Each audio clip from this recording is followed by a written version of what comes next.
Last দুটো question, সেই দুটো পুরোপুরি আমার, মানে আমি দেবদার বিশাল বড় ফ্যান। তো দেবদার একটা কমার্শিয়াল ছবি আসছে, খাদান আসছে, কতটা এক্সাইটেড সেই ছবিটাকে নিয়ে? অফকোর্স এবং আমি দেবকে ভীষণ অ্যাপ্রিসিয়েট করি, আমার খুব প্রিয় মানুষ। এবং সেখান থেকে আমার কি বলবো, আমার অভিনেতা হিসেবে কাজ করার সুযোগ হয়েছে, ওর প্রডিউসার হিসেবে আমি ওর সাথে কাজ করেছি 3টে ছবিতে। সো আমার খুব ভালো অভিজ্ঞতা।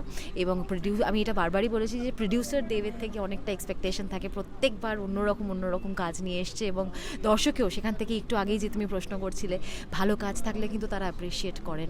এবং সেখান থেকেই আমার দর্শকের থেকেও এক্সপেকটেশন অনেকটা, এবং অবশ্যই দেবের থেকেও এক্সপেকটেশন। অনেকদিন বাদে পুরনো মাসি আফতারে সেই রোপ টোপ নিয়ে দেবদা ফিরছেন, তো সেটা একটা ব্যাপার আছে।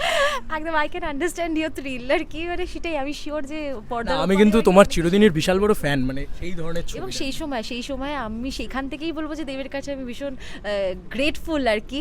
এবং ভালোবাসাটা সেখান থেকেই, যে সেই প্যান্টেতালির সময় প্যান্টেতালি। থেকে ও পাশে থেকেছে, এবং আমারও সুযোগ হয়েছে ওর পাশে তুমি থাকার। প্যান্টেতালির কথা বললে যখন, একটা আমার জাস্ট মনে হলো যে আজকের দিনে বাংলা কমার্শিয়াল ছবিতে বলা হয় বাজেট ইস্যু, বাট একটা রাজদা একটা গোটা ছাদের ভিতরে ওরকম একটা আইটেম সং তৈরি করে দিল, মানে ক্রিয়েট আ হিস্ট্রি। তো ওইটাকে কীভাবে দেখো তুমি, মানে এখনকার সময়?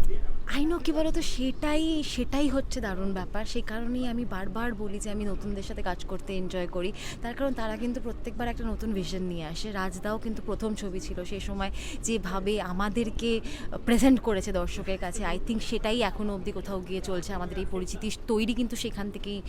তো এখনো কোথাও গিয়ে সেই চিরদিনই প্রিয়াঙ্কা দি, একদম SVF এবং জিদ্দার মিউজিক, এনকে সলিলের লেখা, রাজদা, সকলের কাছে আমি ভীষণ কৃতজ্ঞ। কিন্তু হ্যাঁ, নতুন ছিলাম সেই সময়, সুযোগ দিয়েছিল। রাজদাও নতুন ছিল, সেই সুযোগটা পেয়েছিল। এবং আজকের দিনে যদি অনেকের কথা বলো আর কি, এত বড় ছবি ওরও এই প্রথম। আগে বেশ কিছু কাজ করেছে ইন্টারেস্টিং, কিন্তু হ্যাঁ, ফিচার হিসেবে এটা ও নিয়ে আসতে চলেছে। তো যখন কোনো নতুন মানুষ আসে, তারা কিছু একটা নতুন ভাবনা চিন্তা নিয়ে আসে। আজকে যদি, সেই কারণেই তোমার আরও নতুনকে ভরসা করা। একদম আমার মনে হয় যে তাদের সাথে কাজ করার সেই থ্রিলটা রয়েছে, যে নতুনভাবে নিজেকেও প্রেজেন্ট করার একটা সুযোগ হবে। সো সেইখান থেকে আমি খুব মজা পাই এবং প্রত্যেকবার ট্রাস্ট করি। সো দেখা যাক। লাস্ট একটা, তোমার জিদ্দার ফ্যান্সদের জন্য বিশাল বড় করে, বিশাল বড় করে, কারণ সুলতানে তোমাকে দেখার পরে পাগল হয়ে গেছে লোকে। কবে তোমাকে দেখতে পাওয়া যাচ্ছে? যেহেতু তুমি এই ছবিটা হিন্দি ছবি করছো, চেঙ্গিজ নিশ্চয়ই জানো যে বাংলা ছবি হিসেবে সেটা একটা সাউথে বা বলিউডে মারাঠা মন্দির মানে হাউসফুল দিয়েছে। তো সেইটাকে কীভাবে দেখছো? I think it's wonderful. আমি কি বলবো, দেখো, আমি এইটুকুনি বলবো যে এই মুহূর্তে ভীষণ ফর্চুনেট ফিল করছি নিজেকে, যে আমি পার্সোনালি প্রত্যেককে এদেরকে চিনি এবং প্রত্যেকের সাথে কাজ করার সুযোগ হয়েছে একাধিকবার।